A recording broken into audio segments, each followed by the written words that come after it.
कहा गया जैसे माँ की सेवा की जाती है, माँ के ऋण से कोई उद्धार नहीं है, ऐसे गऊ की भी सेवा करनी चाहिए।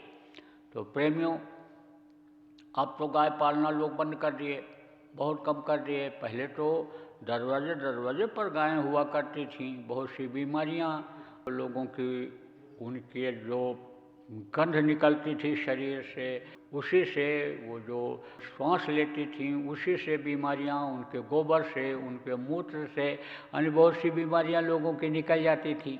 लेकिन अब तो सब लोग नहीं पाल सकते। आज के मशीन के युग में, दौड़ धूप के युग में, यानी आप समझो जनसंख्या बढ़ने के कारण सब लोग अपनी जगह अपने अपने घर में नहीं पाल सकते।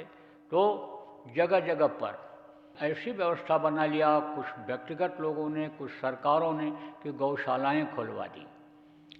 तो अब गौशाला तो खुल गई, अब किस भाव से लोगों ने खोला?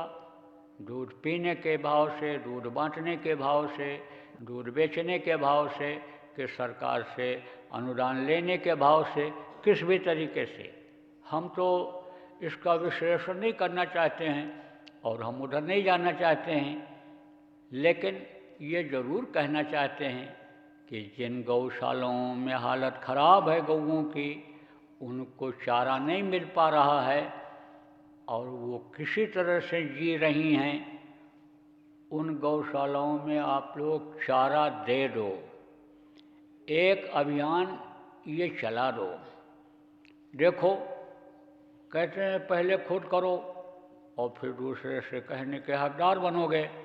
सबसे पहले जब लॉकडाउन लगा था तो यहीं से घोषणा हुई थी कि इतने लाख लोगों को भोजन यहाँ से दिया जाएगा, कराया जाएगा, खिलाया जाएगा, कितना खुराक, इतने लाख खुराक भोजन खिलाया जाएगा।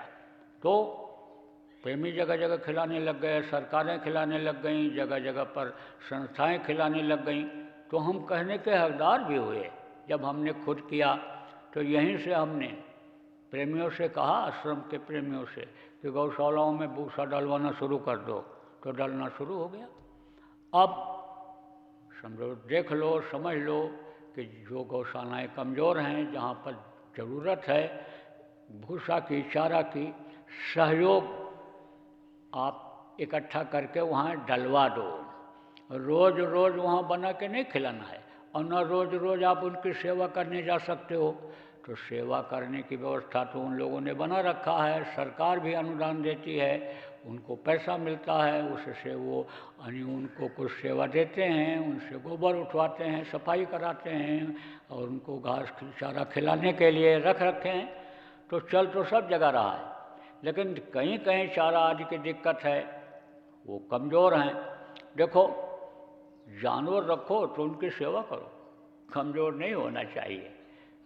आदमी पाल तो लेता है, कुत्ता बिल्ली और वो सब पाल लेता है, लेकिन उन पर ध्यान नहीं देता। ध्यान दो, जिनको भी पालो, जिसको भी खिलाओ, उसका ध्यान दो समय समय पर। जैसे अपने बच्चे को खिलाते हो, परिवार वालों को खिलाते हो, रोटी देते हो, ऐसे उनको भी ध्यान रखना चाहिए। तो अब किन परिस्थितियों में वो ध्यान नहीं दे पा रहे हैं, उस पर तो आपको जाना नहीं है। यहाँ भी देखो, कमज़ोर गायें हैं, जानवर हैं। आप संगत के जो लोग हो, चाहे जिस गांव में हो गायें, शहर में हो, मोहल्ले में हो, और आप नामदानी हो, वहाँ पर सत्संगी हो, तो आप मिल कर के सब लोग अब चारा डलवा दो इनको। कौओं को भी अब खिलाओ, अब उनको भी भूखे मत मरने दो। प्रेमियों, इन सब का आप लोगों को लाभ मिल जाएगा, फल मिल जाएगा। और आप करके तो देखो, करोगे नहीं, हिम्मत नहीं करोगे, आगे बढ़ोगे नहीं, तो कैसे मंजिल तक पहुंच पाओगे? तो जो भी बातें बताई जाएं उनको पकड़ो, उनको समझो, विचार करो और उस पर अमल करो।